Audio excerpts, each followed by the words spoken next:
김민아 기자, 어서 오세요. 안녕하세요. 오늘 첫 번째 항목은요. 둘이서 종전선언입니다. 둘이서라면 북한과 미국. 그렇습니다. 네. 오늘 이 청와대가 이제 설명도 했는데요.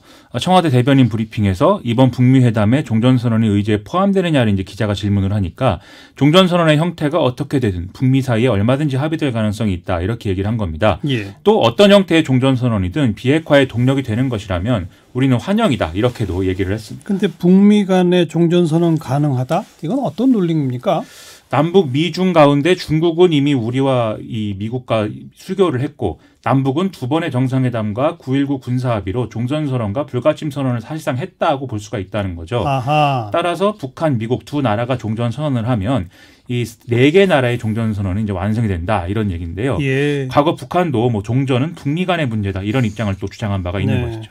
종전선언은 그렇다 치더라도 이건 뭐 정치적 상징성이고 궁극적으로 우리가 추구해야 할 평화체제 논의, 이거는 사실은 이해 당사자들이 다 모여야죠. 그렇습니다. 오늘 청와대 김의겸 대변인도 평화체제가 보장되기 위해서는 다자가 맡아야 될 역할이 있기 때문에 이제 평화협정은 다자가 참여하는 형태여야 된다 이런 취지의 설명을 했는데요. 예. 근데 이 다자가 이제 남북, 미중 4개국인 것인지 아니면 뭐 더 추가가 되는 것인지 그건 아직 뭐 얘기를 할 수가 없는 상황인 것이죠.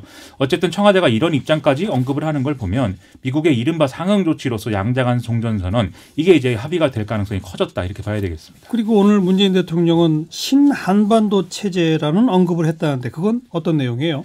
문재인 대통령이 오늘 오후에 수석보좌관 회의에서 한반도 운명의 주인은 우리라는 생각으로 전쟁과 대립에서 평화와 공존으로 진영과 이념에서 경제와 번영으로 나아가는 신한반도 체제를 주도적으로 준비하겠다 이렇게 얘기를 한 건데요. 예. 이번 회담에서 성과가 나오면 북한의 경제가 이제 개방이 될 것이고 주변 국가들과 국제기구, 국제자본들이 이제 들어가게 되는데 이 과정에서 우리가 주도권을 잃지 말아야 된다 이런 취지의 얘기였습니다. 네, 북미 회담 이후에 남북 경협이 좀 본격화되고 그래야 될 텐데요.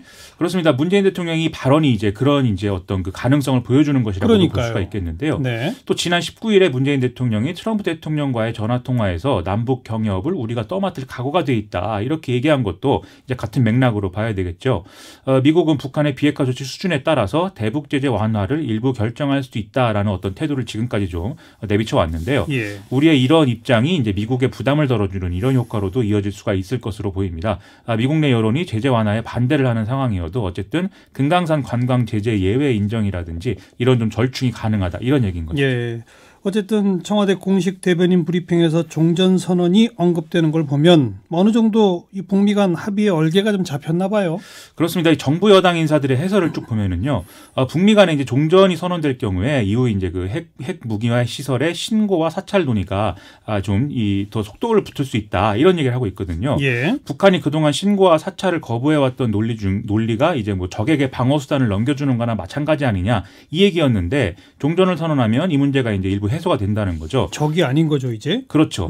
그런 점에서 이제 포괄적 비핵화 로드맵 합의가 거의 된 거 아니냐 이렇게 볼 수가 있다는 건데요. 물론 이제 그렇기 때문에 뭐 이번에는 영변 핵 폐기와 일부 ICBM 개발 동결 뭐 이 정도 이상의 이 가시적 조치는 나오기 어렵다고 볼 수가 있어서 좀 이후의 정치적 논란은 또 이어질 수 있는 상황입니다. 네.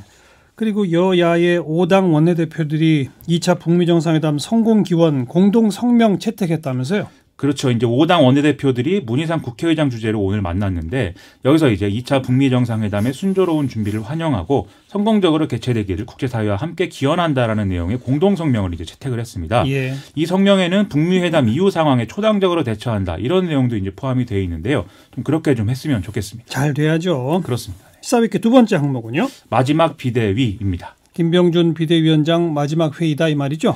그렇습니다. 오늘 마지막 회의를 주재를 했는데요. 뭐 마지막까지 정권에 대한 비판을 빼놓지 않고 하는 그런 모습이었습니다.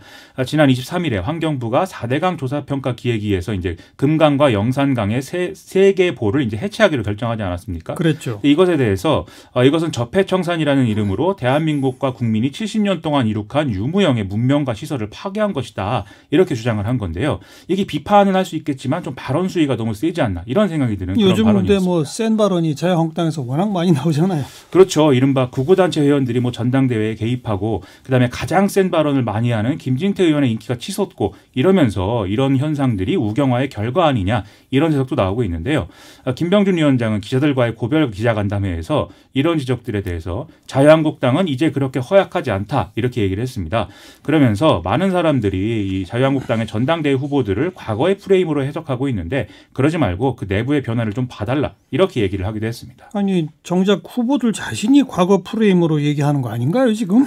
그렇죠. 아직도 뭐 박근혜 전 대통령 탄핵 얘기한다 이런 비판들이 나오고 있는데요. 그러니까요. 더군다나 가장 유력한 후보인 황교안 전 총리가 지난 21일 밤에 이 태블릿 PC 조작설에 동조하는 그런 발언을 한 게 계속 그래요. 이제 일파만파로 커지고 있습니다. 예.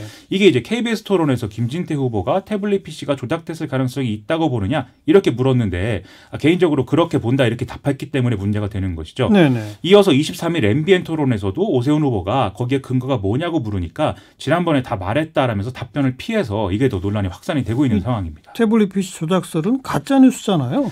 그렇죠. 수사와 재판 과정에서 검찰, 국과수, 법원 등이 이제 모두 태블릿 PC는 조작되지 않았다고 이제 결론을 내렸던 거고요. 네. 또 태블릿 PC 조작설을 주장을 했던 변희재 씨의 경우에는 1심에서 지금 징역 2년의 실형을 선고받은 그런 상태 아니겠습니까? 구속돼 있죠. 그렇죠.